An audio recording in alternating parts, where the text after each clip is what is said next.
Adani company पर Hindenburg research की report के बाद से आए बवंडर का असर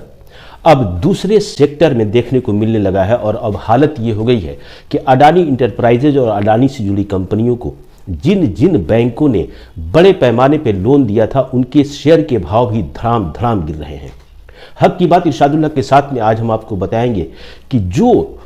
भारतीय जनता पार्टी और आरएसएस के समर्थक अडानी पर हिंडनबर्ग रिसर्च को साजिश बता रहे थे और जो लगातार उनके शेयरों को खरीदने की बात कर रहे थे, और अडानी के ऊपर जो रिसर्च की जो रिपोर्ट आई है, फ्रॉड के जो आरोप लगाए गए हैं, उनको लोग भारत पे हमले की बात बता रहे थे, खुद वही लोग ऐसे हैं जो अडानी इंटरप्राइजेज के अपने शेयर को वापस कर रहे हैं, जिसके नतीजे में पिछली एक महीना में अडानी इंटरप्राइजेज की कीमत 82% तक गिर गई है। इसका मतलब साफ है कि अडानी इंटरप्राइजेज में जिन निवेशकों ने 24 जनवरी से पहले 1 लाख रुपए लगाए थे, तो अब उनके पास केवल 18,000 रुपए बचे हैं। किस तरह से यह बाउंडर मचा है और इस बाउंडर का असर दूसरे सेक्टर पे, खास तौर पे उन बैंकों के ऊपर क्या पड़ा है, यह जान लेना भी काफी दिलचस्प होगा। ऐसा इसलिए कि जो लोग अडानी के ऊपर हिंडनबर्ग के फ्रॉड कहे जाने को जो लोग भारत पर हमला बता रहे थे, अब वो लोग भी बिल में दुबक चुके हैं और सोशल मीडिया पर अडानी को बचाने की उनकी कोई कोशिश जब नाकाम हो गई तो वो भी अब खामोश हो चुके हैं। तो आइए देखते हैं कि किन किन कंपनियों ने और किन किन बड़े बैंकों ने, वित्तीय संस्थाओं ने अडानी ग्रुप को कितने कर्जे दिए थे और उन कर्जों की हालत क्या हो। अडानी ग्रुप को एलआईसी ने 30,000 करोड़ रुपए दिए थे। अडानी ग्रुप में एलआईसी के 30,000 करोड़ इन्वेस्टमेंट है। उसी तरह एसबीआई ने 27,000 करोड़ रुपए का इन्वेस्टमेंट किया है, जबकि बैंक ऑफ बड़ौदा ने 5,500 करोड़ का किया है। और बैंक ऑफ बड़ौदा के मामले पे हम जरा अलग से भी चर्चा करेंगे। और इसी में हम आपको बताएं कि पंजाब नेशनल बैंक ने 7,000 करोड़ रुपए अडानी ग्रुप को फाइनेंस किया था। तो इन आपको याद होगा कि 24 जनवरी को हिंडनबर्ग रिसर्च की जो रिपोर्ट आई थी 600 पेज की, इस रिपोर्ट में अडानी ग्रुप को स्पष्ट रूप से कहा गया था कि यह कंपनी शेयरों को मैनिपुलेट करती है, फ्रॉड करती है और सेल कंपनियों के द्वारा इसमें निवेश किया जाता है। उसी के बाद से लगातार अडानी ग्रुप की 10 कंपनियों के शेयरों के भाव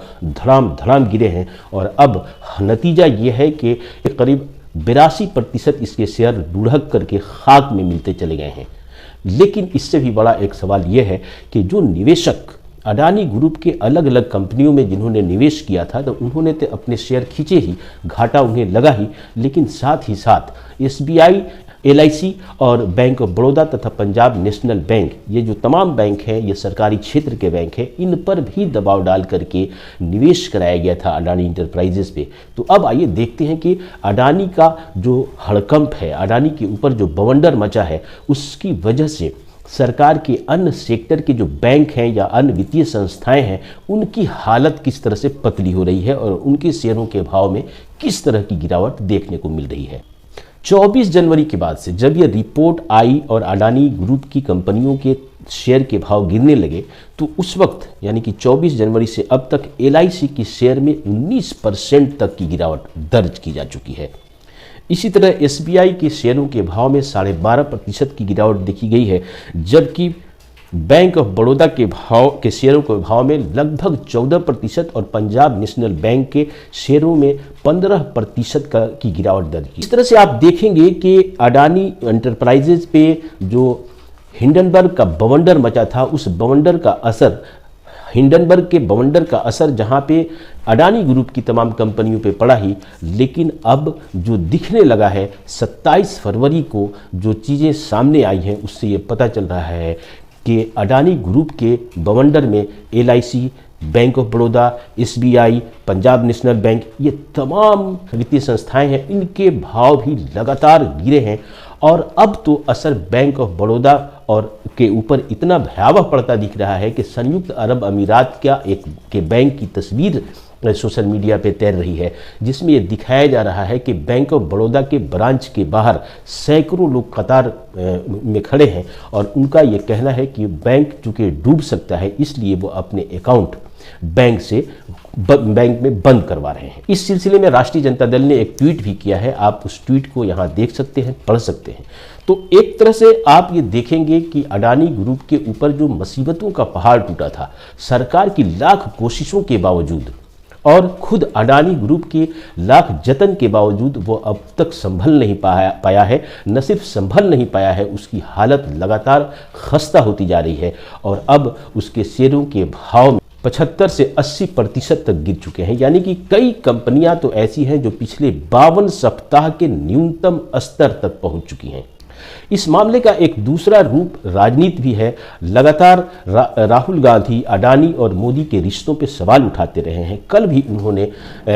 छत्तीसगढ़ के रायपुर में जो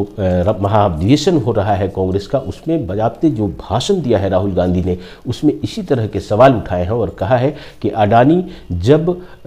ऑस्ट्रेलिया जाते हैं, नरेंद्र मोदी की तस्वीर छपी होती है, वहाँ पे नरेंद्र मोदी बैठे होते हैं और एसबीआई के चेयरमैन बैठे होते हैं।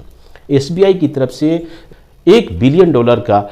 निवेश किया जाता है, कर्ज दिया जाता है अडानी को। तो आखिर उस वक्त वहाँ पे जहाँ पे ये सब हो रहा है, नरेंद्र मोदी क्यों बैठे हैं उसमें, उनसे उनका रिश्ता क्या है? तो राहुल गांधी ने यह भी कहा है कि दोनों एक हैं। तो इस सब का असर जो है अडानी ग्रुप की तमाम कंपनियों पे पड़ रहा है। और अब जो नई बात हमने आपको बताई कि पहले तो अडानी ग्रुप पे असर पड़ा, अब राष्ट्रीयकृत बैंकों पर भी इसका असर पड़ रहा है, एलआईसी के ऊपर असर पड़ रहा है और 15 से 20% तक इनके शेयरों के भाव में गिरावट दर्ज की जा चुकी है।